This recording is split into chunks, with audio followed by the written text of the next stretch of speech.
welcome back to my kitchen. You know how sometimes you want to make a dish that when you put it on the table, everyone's going to say like, wow, you're so amazing. This is one of those. We're going to be making today stuffed cabbage leaves, right? There are so many cultures that do this kind of dish, the stuffed cabbage. This one, I'm going to take it a little bit to the Middle Eastern route, of course, because it's just my thing. And I want to show you how easy it is and how super convenient it is to make something ahead. For example, today is Thursday. I'm making this for Shabbat. It's a fantastic kind of dish to do the day before. You don't want to do it really the day off because it's a little bit labor intense. But it has one of the most important ingredients in the kitchen ever, which is irreplaceable in its time. This is one of those dishes that you cook for a long time and the flavors develop fantastically. So well, anyways, I'm super excited to do this with you. If you like this video, please make sure you like, you subscribe, you give me a thumbs up, and let's start to make our stuffed cabbage leaves.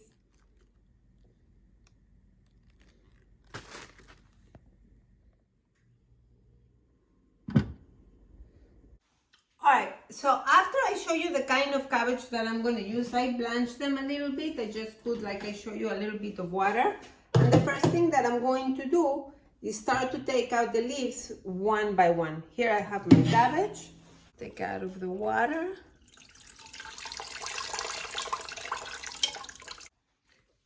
So I'm going to start separating the leaves. As you see, they're blanched already and they're soft. So I'm just going to put them in my little bowl, separated. By the way, did you see my new apron? My son Benzi bought it for me. He's so beautiful. Okay, so let's begin. I have over a pound of ground meat over here. I think it's 1.10 pounds. I have a cup of short grain rice. This is the rice that I use today. It's not like an arboreal rice, but it's short grain. It's important to use the short grain. I already wash it and rinse it off. And we're gonna start with half an onion. Now, I wanna tell you, this is what I do it. You don't necessarily have to do this. I know that the classical way to do it, they don't put onion, they just put the meat and the rice. I have found out that if I put grated onion into the meat or chicken, it really softens the protein of the meat or the chicken. So that's what I like to do it. I don't like to feel too chewy of a...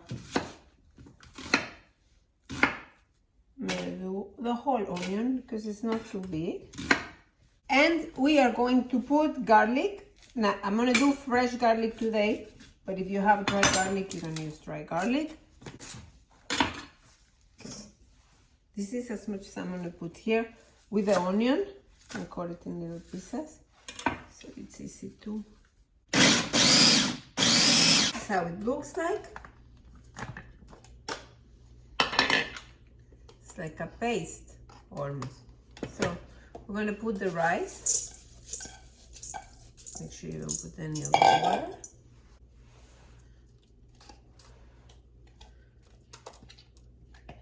Put black pepper, a spoon, salt, a little spoon of cumin. This a little bit more. This is not even a tablespoon, so it's small. And a little bit of allspice, or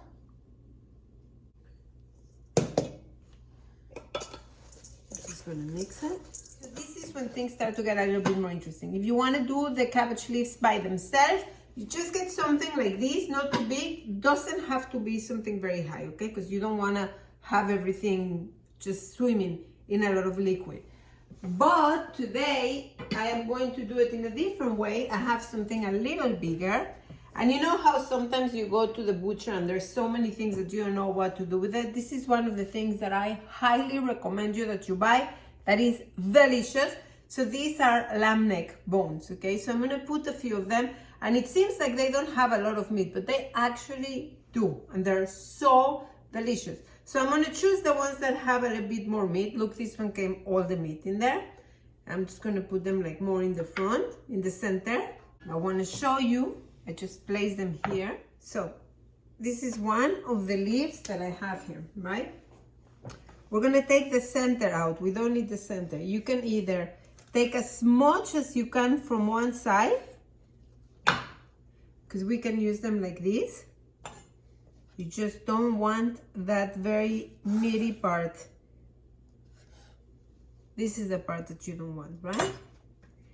And this, I'm going to show you the difference between the other ones.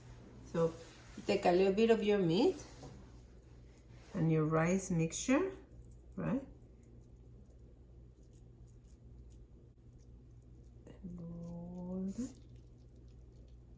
Okay, so you see the meat is not coming from the sides, okay? So I'm cutting all the stems to have them all ready, but I wanted to show you, sometimes you have something like that, a little round there. So it's worth it, instead of doing it in two halves, to use the whole leaf. We're just gonna cut all this side. These are, I'll leave it just in case I need to patch a few things sometimes. But it's better to use this instead of the other way around.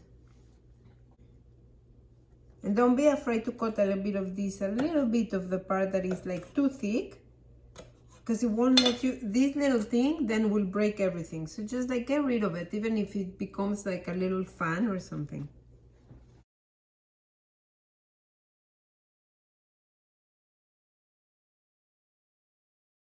Always this part and the bottom. I'm not wrapping them so tight, okay? Because if I do that, then the rice is gonna come to the sides. I'm leaving a little bit of a little bit of room for the rice to extend.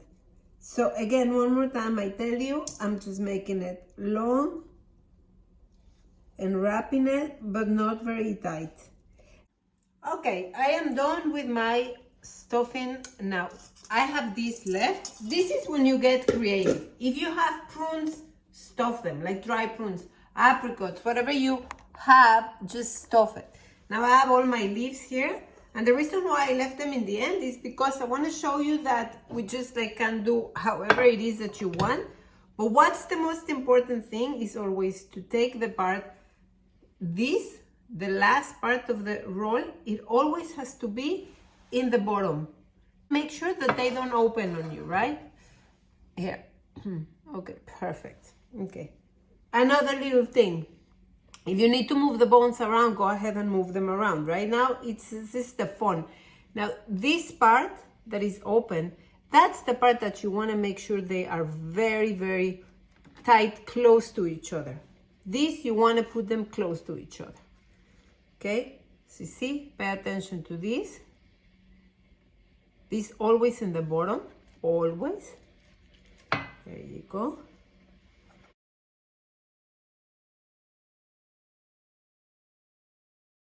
Putting them very, very tight.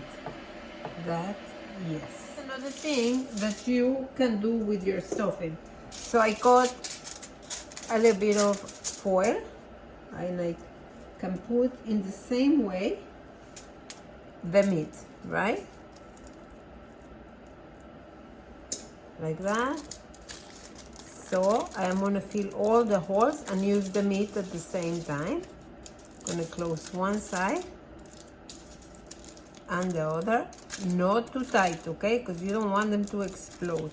You just want to make sure that they stay inside. Right? And again, to fill the holes. That's the most important thing we're doing now. We're filling the holes. We want to leave everything there secure, and you want to be able to use your meat. It's ready. And we are ready. I am so excited because this is really one of my favorite things to eat. So of course it's ready to put on the fire. Whatever you want to put is okay. So put a good drizzle of a very good olive oil. Pomegranate molasses. I want you to see how much I'm putting. Oh, this looks so good already. I don't know what to tell you. Okay. Just gonna season a little bit of pepper, a little bit of salt, a lot of dry mint. So I'm gonna put here at least 2 spoons of dry mint. I wanna try to cover it all.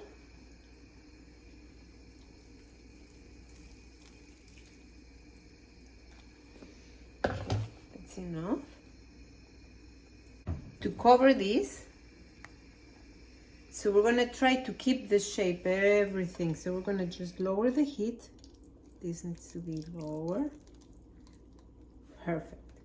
Okay, this is the thing that will enable everything to keep the same shape.